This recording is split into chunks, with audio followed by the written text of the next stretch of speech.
Well, welcome to the 700 Club. Two Israeli brothers were shot to death in the West Bank while sitting in their car.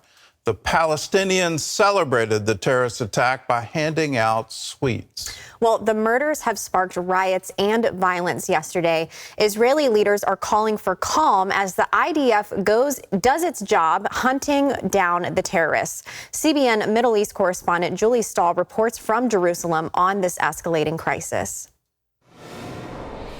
The terrorists shot and killed two brothers, Hillel and Yagel Yaniv, as they sat in their car in the Arab town of Huwara, south of Nablus. The brothers were from the nearby Jewish community of Har Bracha, located on the biblical mountain of blessing. It was a cruel attack. It is heartbreaking to think of the immense pain of the family that lost both its sons, Hillel and Yagel. It is a terrible thing. Palestinian terrorists have murdered 13 Israelis since the beginning of February. Israeli security forces have carried out a number of deadly counterterrorism operations recently, including last week in Nablus. We expect difficult days ahead of us. It may be here in Judea and Samaria, in the Jerusalem area, or in the Gaza region. Israeli Defense Minister Yoav Gallant visited the site on Monday and says he has given clear instructions to the Israeli security forces. Ensure readiness to face all threats, reinforce troops and activities on the ground, and most importantly, reach and apprehend the terrorists. In Huwara, Palestinians celebrated the attack by handing out sweets, but the celebration was short-lived when hundreds of Israelis descended on the town to take revenge, clashing with Palestinians and setting houses, cars, and a junkyard on fire. One Palestinian was reportedly killed. Israeli security forces used tear gas and stun grenades to restore order.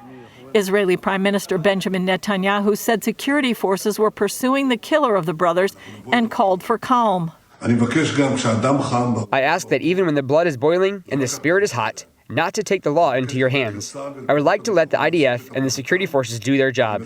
I remind you, in the last few weeks, they have eliminated dozens of terrorists and prevented dozens of terrorist attacks. The attack took place as Israeli and Palestinian Authority officials were holding a security summit in Aqaba, Jordan. Jordan called the meeting, which included U.S. and Egyptian officials, in a bid to calm rising tensions ahead of the Muslim fasting month of Ramadan 3 weeks from now, when terrorism often ramps up. According to a statement from the Jordanian Foreign Ministry, the two sides agreed to de-escalate the situation. With no end in sight, the Yaniv brothers' mother, Esti, delivered a message to the young people of her community. God sends us grace. Even with this painful blow, he sends us grace. We have a huge hole in our heart. Nothing will ever fill this hole. Not construction, not protests, nothing. Julie Stahl, CBN News, Jerusalem. Well, imagine being the mother of those brothers, and then you hear the report that the Palestinians are celebrating and they're handing out sweets because somebody murdered your sons. You look at this and you just shake your head. Where do you go? If this were to happen, say on our border with Canada or our border with Mexico, and then we get the report there was some kind of celebration in the streets and they were handing out sweets because Americans were killed. Well, our blood would boil, our spirits would get very hot, and there would absolutely be an attack against the perpetrators of this horrible crime.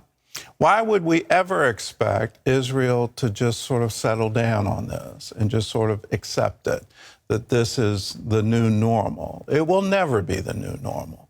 Let us remind ourselves of the history here, and the history is quite clear. The Palestinians have refused their own state for decades, going all the way back to 1948. And the famous saying that the Arabs have never refused an opportunity to refuse an opportunity, it holds true today. If they wanted a state of their own, they could have had it. You go back to 1948, they could have had all of Jerusalem. That was offered to them by Ben-Gurion. And to see this ongoing violence and the ongoing cry to drive Israel into the sea and to murder Jews and to celebrate their death, the whole world community needs to wake up to this and say, no more. You can't get away with this anymore. We want to hold you accountable for what you are doing.